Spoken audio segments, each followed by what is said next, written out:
ಇವರು ಪದವಿಯನ್ನು ಪಡೆದು ಹೀಗೆ ವಿವಿಧ ವಿಶ್ವವಿದ್ಯಾಲಯಗಳಲ್ಲಿ ಅವರು ಸಾಕಷ್ಟು ಅಧ್ಯಯನ ಮಾಡ್ತಾರೆ.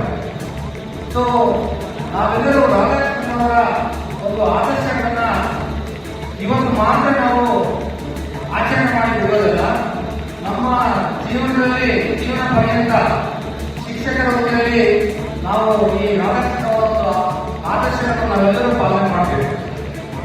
ಕಾರಣ ಅವರು ಎಷ್ಟು ಒಂದು ಸಾಧನೆ ಮಾಡಿದಂದ್ರೆ ಒಬ್ಬ ಶಿಕ್ಷಕರಾಗಿ ಪ್ರಾರಂಭ ಮಾಡಿದಂತಹ ಜೀವನವನ್ನ ಉಪನ್ಯಾಸಕರಾಗಿ, ಕುಲಸಚಿವರಾಗಿ, ಆನಂತರ ರಾಯಭಾರಿಗಳಾಗಿ, ಭಾರತದ ಉಪರಾಷ್ಟ್ರಪತಿಯಾಗಿ, ರಾಷ್ಟ್ರಪತಿಯಾಗಿ ಸೇವೆಯನ್ನು ಮಾಡಿದರು. ಒಬ್ಬ ಶಿಕ್ಷಕ ಆದವರು ಏನೆಲ್ಲ ಸಾಧನೆ ಮಾಡಬಹುದು ಅನ್ನೋದಕ್ಕೆ ನಮಗೆ ರಾಧಾಕೃಷ್ಣ ಅವರು ಪ್ರೇರಣೆಯಾಗಿದ್ದಾರೆ. ಸೊ ನಾವು ಬಹಳ ಪ್ರಮುಖವಾಗಿ ಒಂದು ಅಧ್ಯಯನಶೀಲತೆ ಬಗ್ಗೆ ನಾವೆಲ್ಲರೂ ಒಂದು ಬಹಳ ಗಂಭೀರವಾಗಿ ಯೋಚನೆ ಮಾಡಬೇಕು. ಒಬ್ಬ ಶಿಕ್ಷಕ ಆದವನು ಒಂದು ರಾಷ್ಟ್ರವನ್ನು ನಿರ್ಮಾಣ ಮಾಡಬೇಕಾದವನು. ನಾವೆಲ್ಲರೂ ಏನು ಆರ್ಡಿನರಿ ಪೀಪಲ್ ಅಲ್ಲ. ಈ ದೇಶವನ್ನ ಕಟ್ಟುವಂತ, ಈ ದೇಶಕ್ಕೆ ಬೇಕಾದಂತ ಸೌಕರ್ಯಗಳನ್ನ ಕೊಡುವಂತ ಜವಾಬ್ದಾರಿ ನಿಮ್ಮ ಮೇಲೆ ಇದೆ. ಆ ಒಂದು ದಿಶೆಯಲ್ಲಿ ಒಂದು ಊರು ಅಭಿವೃದ್ಧಿ ಆಗ್ಬೇಕಂದ್ರೆ ಒಂದು ಶಾಲೆ ಚೆನ್ನಾಗಿರ್ಬೇಕು. ಒಂದು ಶಾಲೆ ಚೆನ್ನಾಗಿರ್ಬೇಕಂದ್ರೆ ನಮ್ಮ ಶಿಕ್ಷಕರು ಚೆನ್ನಾಗಿರ್ಬೇಕು, ನಮ್ಮ ಮುಖ್ಯ ಶಿಕ್ಷಕರು ಚೆನ್ನಾಗಿರ್ಬೇಕು.